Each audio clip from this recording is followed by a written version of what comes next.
Beginning tonight in Glasgow, Scotland, Israeli Prime Minister Naftali Bennett taking to the podium at the 26th COP Climate Summit to pledge Israeli innovation towards solving the climate crisis. ILTV's Hannah Rifkin with the update.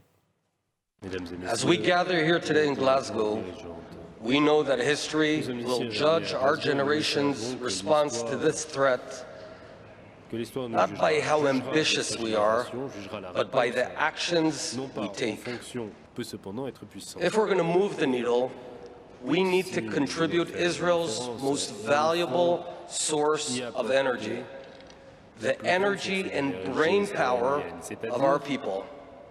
You see, this is what fuels our innovation and ingenuity. This is where Israel can make a real difference. Between his meetings with various world leaders from the UK, France, Australia, and others, Israeli Prime Minister Naftali Bennett addressing world leaders on Monday and vowing to lead the charge in the fight against climate change. For one, on top of Israel's 100-step climate plan, Bennett committing to cutting Israel's greenhouse gas emissions to net zero by 2050, to phase out use of coal by 2025, and to join some 100 other countries around the world in ending deforestation by 2030. Bennett still insisting, though, that private enterprise be the vehicle for changing faster.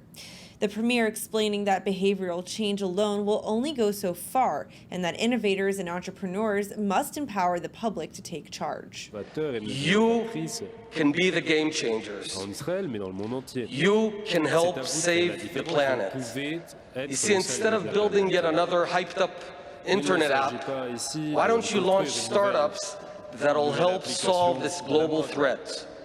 To incentivize such entrepreneurs, then, Bennett also announcing a special task force, dubbed the Green Sandbox, that will be in charge of funding and helping Israeli companies navigate bureaucratic red tape. Now, meantime, aside from the protesters panning world leaders for their allegedly, quote, actionless rhetoric, there was another at COP26 who was disappointed by the event, to say the least.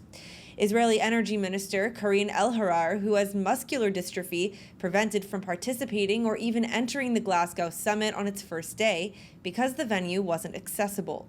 According to Israeli delegation reports, summit organizers refused to let El-Harar enter the compound in the vehicle in which she arrived. Organizers also reportedly blocked off the roads to the conference and ignored Israeli efforts to sway security. And then, even when a shuttle was offered, it wasn't wheelchair accessible, so El-Harar was directed back to the hotel. El-Harar herself recounting that, quote, it was impossible to get in with a car and I could not make that distance independently. Adding that, quote, the UN calls on everyone to act in accordance with the International Convention and to make places accessible.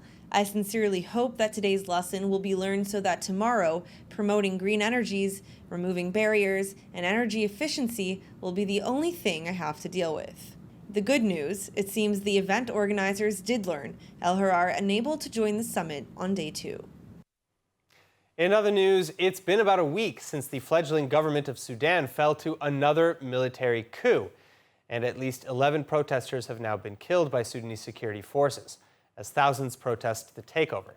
Meantime, an Israeli delegation, though, reportedly arriving in Sudan, meeting with military officials involved in the coup and attempting to get a handle on what's going on, as well as whether or not burgeoning peace agreements between the two nations might still be poised to progress.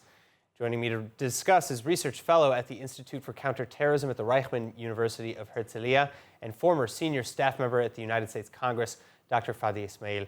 Fadi, it's great to have you back with us. Now, my first question is, do you really think that there's a chance to move forwards with normalization between Israel and Sudan opposite this military-ruled Neo-Sudan? There is, of course, a possibility. There is discomfort also with the fact that the people running the government right now is basically a junta, a group of army officers. But, you know, politics is not about being comfortable, it's about taking care of interests. Yes, Sudan has a lot to figure out locally, internally, in terms of its internal power structure. And the whole world would have preferred to have a civilian government in place, and this message is has reached the Sudanese leadership and the Sudanese street very clearly. We have also to remember Sudan is a very important country, and it comes from several issues. Number one, its location.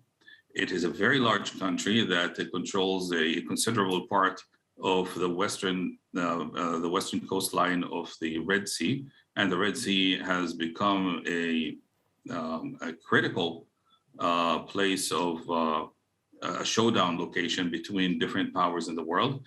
And anybody who has access to Sudan gains a lot, and many countries are trying to do that. Turkey has tried even to build a military base there and so on.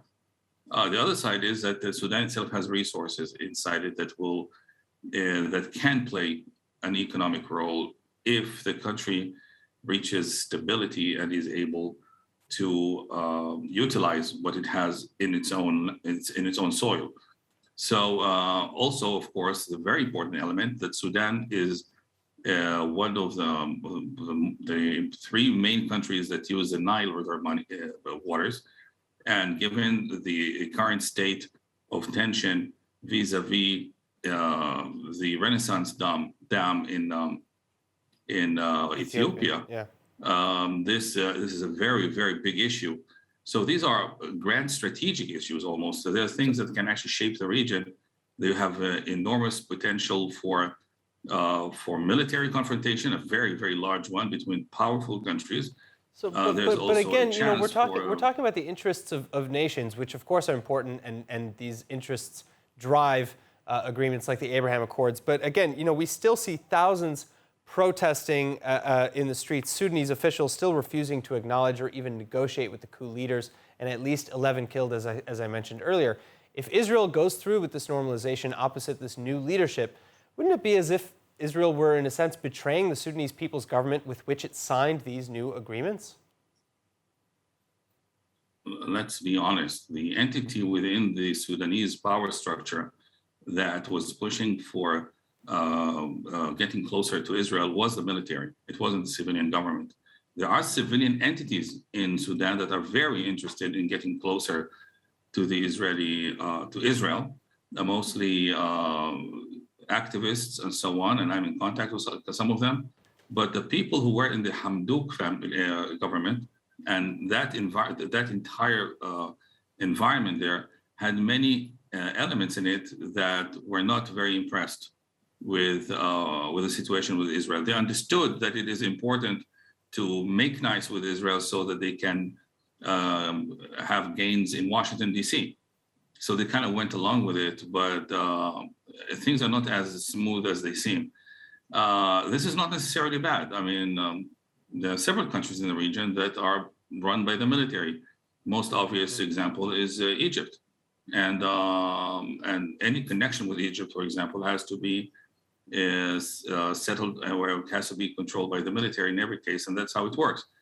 But again, of course, we prefer for the country to be eventually led by civilian government. I don't see it. I mean, even if you had somebody in civilian clothes, doesn't mean anything. I mean, I want to remind you that in the 70s we had some, and even the 80s we had some positive exchanges with the Sudanese government. In those days, it was run by a guy by the name of Jafar Numeri, who almost joined Sadat on his visit to Jerusalem in 1977.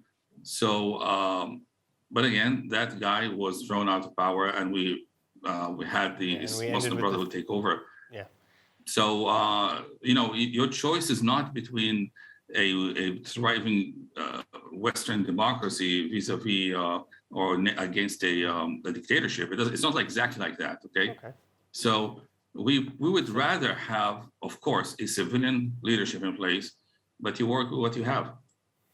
All right, fair enough. Dr. Fadi Ismail, thank you so much for joining us and sharing your insights. Thank you for having me.